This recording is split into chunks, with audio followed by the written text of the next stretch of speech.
আমি জানি না কতটুকু যৌক্তিক হবে কথাটা বলা, সেটা হলো আল্লাহ আমাদের উপর আসলেই নারাজ না হলে এই ধরনের সিচুয়েশন আমাদের উপর উনি দিতেন না। এই শুধু বাংলাদেশের উপর যে বা ইন্ডিয়ার উপর যে নারাজ তা না, কিন্তু সারা বিশ্বের উপরে গোটা মানব জাতির উপর আল্লাহ নারাজ। সকল প্রশংসা আল্লাহ তাআলার, যিনি এই ইহ জগতের মালিক এবং পর জগতের মালিক। ডিয়ার ভিউয়ার্স, কনভে সালাম টু অল অফ ইউ। সবাইকে আসসালামু আলাইকুম রহমতুল্লাহি ওয়া বারাকাতুহু। সময়ের সাথে অনেক কিছু পরিবর্তন হচ্ছে এই দিনের এই দুনিয়ার সবকিছুই অলমোস্ট বলা যেতে পারে। কোভিড-19 আমাদেরকে অনেক কিছু বুঝিয়ে দিয়েছে। কি বলবো, আমরা পরিস্থিতির শিকার। সো কল্ড একটা নেম কোভিড-19 আমাদের জীবনটাই পাল্টে দিল। ডিয়ার ভিউয়ার্স, আমি যদি আমার ব্যক্তিগত অভিমত বলি, গত রমজানের ঈদে আমি বাড়ি যেতে পারিনি, মা বাবার সাথে ঈদ করতে পারিনি। এবার নিয়ত আছে, হোপফুলি আল্লাহ যদি তৌফিক দেন ইনশাআল্লাহ। এরকম হাজার পরীক্ষা হাজার মানুষের মধ্যে রয়ে গেছে এবং কি স্টিল আল্লাহ করাচ্ছেন। সেই দিক থেকে যদি চিন্তা ভাবনা করি তাহলে বলবো যে এই দুনিয়াটা একটা পরীক্ষা। আমি একটু আগে যখন রওনা হয়েছি ডিয়ার ভিউয়ার্স, সেটা হলো নিম্নবিত্ত অথবা নিম্ন মধ্যবিত্ত অথবা উচ্চবিত্ত বুঝেই যাচ্ছে না। একটা শাড়িতে আমি ভিডিওটা আপনাদের সাথে শেয়ার করতেছি, মানে আপনারা দেখেন যে কিভাবে দাঁড়িয়ে আছে এই রোডের উপরে মানুষের সাথে। আসলে মানুষের এই যে মনে করেন একত্রিত হয়ে রোদের মধ্যে মাঝখানে এই রোদ ভর দুপুরে মানুষ পেটের তাড়নায়, ক্ষুধার তাড়নায় অথবা কিছুটা অভাবের তাড়নায় বলবো আমি, যদিও এই অভাবটা ইউজ করাটা কতটুকু সমীচীন হবে জানি না, তবে জীবিকার বা জীবনের তাড়নায় কিন্তু মানুষ দাঁড়িয়ে গেছেন রোডের মাঝখানে। এটা একটা কি বলবো উদাহরণ আমাদের জন্য। জীবন থেকে আনন্দ উঠে গেছে বললেই চলে, তার মধ্যেও জীবন থেমে থাকবে না, এটাই বাস্তবতা। আমরা সামনের দিকে আগাবো, আমাদের জীবন সামনের দিকে আগাবে। আমরা মুসলমান যারা আছি, মুসলমান ধর্মাবলম্বী যারা, প্রত্যেক ধর্মেরই তাদের নিজস্বতা আছে, তাদের ধর্মের ভিতরেও আনন্দ আছে। আমাদের মধ্যে উল্লেখযোগ্য দুটো আনন্দ, একটা হলো ঈদুল ফিতর আর একটা হলো ঈদুল আজহা।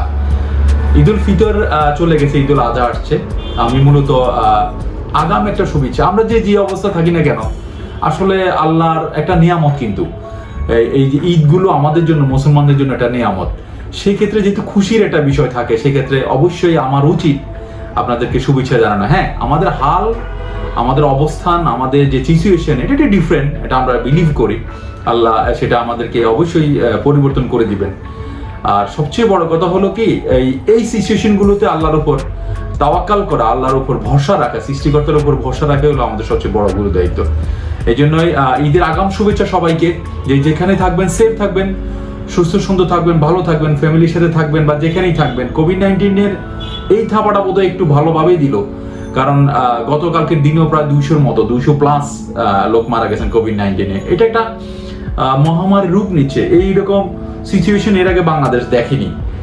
আমরা আসলে যারা ক্ষুদ্র ব্যবসায়ী, যারা টুকিটাকি বিজনেস করি, তাদের জন্য তো ডিফিকাল্ট হচ্ছেই। যারা বড় ধরনের বিজনেসম্যান, তাদের জন্য তো বলাই বাহুল্য তাদের কি অবস্থান। সবকিছু মিলিয়ে জেলে এই সিচুয়েশনটাকে পার করতে হবে, ওভারকাম করতে হবে, সামনের দিকে আগাইতে হবে আল্লাহর উপর ভরসা রেখে।